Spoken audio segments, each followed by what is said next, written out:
இனிமேலும் அன்புமணியை தலைவராக ஏற்றுக்கொள்வது இல்லை என்று மட்டும் இந்த கூட்டத்தில் முடிவு செய்கிறேன்.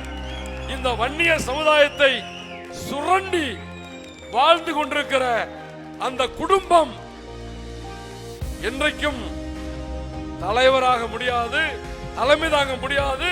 அதற்கான தகுதி அவர்களுக்கு இல்லை என்பதை மட்டும் சொல்லி யோகி சாக்கடை என்று சொல்றார். யார் சொன்னது?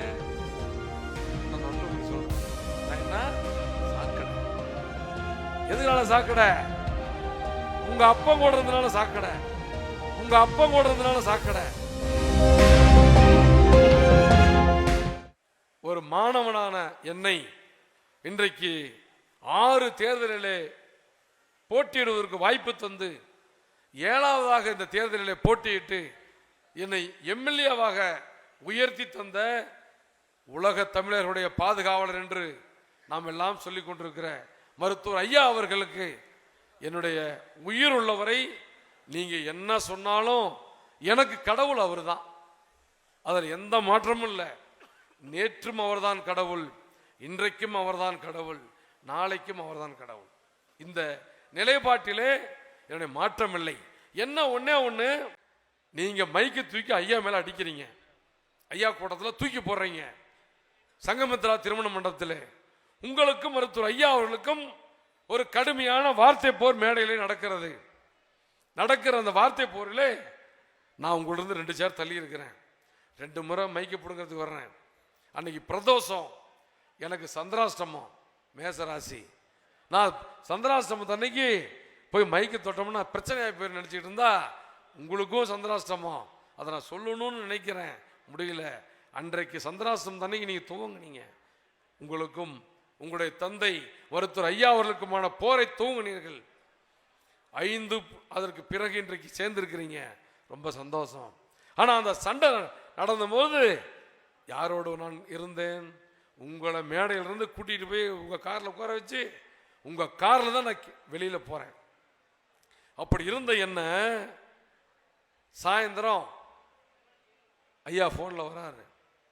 தலைமைச்சராக அன்றைக்கு இருந்த அன்பழகன் ஃபோன் போட்டு கொடுக்குறாரு. ஏன்பா டிவியில் பார்த்தேன், அன்புமணி கூட நீயா போன அப்படின்னாரு. சொல்லும் பொழுது எனக்கு விளவெழுத்து போச்சு.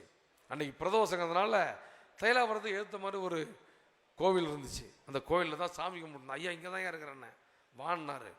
உள்ளே போகிறேன், தைலாபுரம் தோட்டத்துக்குள்ள ஓன்னு அழுகுறாரு. அப்படியே கட்டி பிடிச்சிக்கிட்டு கத்துன்னு கத்துறாரு. ஏன்பா 5 எம்எல்ஏ உருவாக்குனேன், ஜிகே மணி மட்டும்தான் எங்க கூட இருக்கிறாரு, எல்லாம் போயிட்டாங்களே, நீயும் போறியான்னாரு. நானும் அவ்வளோ பெரிய தலைவர் மருத்துவர் ஐயா அவர்கள் அழும் பொழுது என்ன ஆகணும் மனசு, நானும் அழுதேன். அவர் காலை தொட்டு ஐயா என் உயிர் வரைக்கும் கூடவே இருப்பீங்க. அப்படி இருந்த அவருடைய அதுக்கு பின்னாடி பலமுறை என்னை கூப்பிட்டாரு, அன்புமணி என்னை அழைக்கிறார். ஆனால் நீ போகக்கூடாதுன்னு சொன்னதுனால நான் போகாத விட்டுட்டேனே. எனக்கும் அண்ணன் அன்புமணிக்கு என்ன பிரச்சனை? என்ன பிரச்சனை? எதுவுமே இல்லையே. ஒரே பிரச்சனை, உங்களோடு இருந்தது ஒண்ணுதான் பிரச்சனை. இப்படி எல்லாம் இருந்த நாங்கள் இன்றைக்கு அன்புமணியிலிருந்து எதிரியாக மாறியதற்கு என்ன காரணம்? ஐயா உங்களோடு இருந்தது மட்டும்தானே. அது நாங்க பண்ண தவறா? நீங்க 2 பேரும் சேர்ந்துங்க, கெஞ்சணுமே. ஜிகே மணி தலைவர் அண்ணன் எவ்வளவு தூரம் பேசினாரு, ஒரு முறையும் பேசுவாரு. தயவு செஞ்சு வாங்க, உங்க அப்பா தானே, வாங்க வாங்க வாங்கன்னெல்லாம் கெஞ்சி கெஞ்சி கதறி கூப்பிட்டோமே. அப்போ வரமாட்டேன்ட்டீங்களே. அப்போ வராத 2 பேரும் சேர்ந்தீங்க, ரொம்ப சந்தோஷம், மற்றற்ற மகிழ்ச்சி. நாங்கள்லாம் ரொம்ப சந்தோஷப்பட்டோம். ஆனால் என்ன, நீங்க 2 பேரும் சேர்ந்து பிரிஞ்சு சேர்ந்து எங்களெல்லாம் நடுத்தருள் நிற்கிறது மட்டும் இல்லை, 5.8% ஓட்டாக இருந்ததை இன்றைக்கு 2% ஓட்டாக குறைத்ததுதான் நீங்கள் இருவரும் செய்த இந்த ஓராண்டு கால பணி. ஒரு வருஷத்துல நீங்க செஞ்சது, நம்முடைய பாட்டாளி மக்கள் கட்சியினுடைய வாக்கு வங்கி 5.86% இருந்துச்சு, இன்னைக்கு 2.18% குறைந்திருக்குதுன்னா அதுதான் சிறப்பு. அது தவிர வேற ஒன்றும் இல்லை. ஐயா நீங்களும் எங்களுக்கு இடஒதுக்கீடு பெற்று தந்தீர்கள். 21 உயிரை பலி கொடுத்து 108 சமுதாயத்திற்கு இடஒதுக்கீடு பெற்று தந்தீர்கள். எந்த மாற்றம்னா உங்களை வாழ்த்துகிறோம், பாராட்டுகிறோம். அதில் உயிரிழந்த குடும்பத்தைச் சேர்ந்த 21 பேர்த்துல ஒருத்தருக்கு சிவதாபுரம் குப்புசாமிக்கு என் சொந்த செலவிலே 18 லட்சம் ரூபாய் செலவிலே நான் வீட்டு கட்டி கொடுத்தேன் இல்லையா? கட்டி கொடுத்து உங்களுடைய அண்ணன் அன்புமணி அவர்களே உங்க கரத்தாலை திறந்து வைத்தேன். இப்படி இருக்கிற என்னை துரோகி சாக்கடைன்னு சொல்றாரு. யார் சொன்னது? அண்ணன் அன்புமணி சொல்றாரு. நான் என்ன சாக்கடை? எதுனால சாக்கடை? உங்க அப்பன் கூட இருந்தனால சாக்கடை.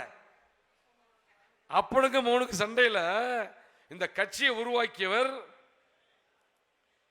கட்சியை நிறுவியவர், உங்களை மத்திய அமைச்சராக்கியவர், தேர்தலில் நிற்காமல் 2 முறை எம்பி ஆக்கியவர், தேர்தல் நிறுத்தி 1 முறை எம்பி ஆக்கிய அவரோடு நான் இருந்ததனாலே நான் சாக்கடை.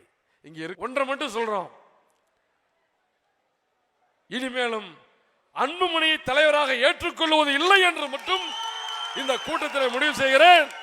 இந்த வன்னிய சமுதாயத்தை சுரண்டி வாழ்ந்து கொண்டிருக்கிற அந்த குடும்பம் என்றைக்கும் தலைவராக முடியாது, தலைமை தாங்க முடியாது. அதற்கான தகுதி அவர்களுக்கு இல்லை என்பதை மட்டும் சொல்லி, நல்ல வழியையும் நல்ல தலைமையையும் நல்ல தலைவரையும் ஆய்வு செய்து ஆய்ந்து மூடுப்பா மூடு எவனா தேர்வு செய்வோம் மட்டும் சொல்லி நன்றியோடு முடிக்கிறோம். நன்றி, வணக்கம்.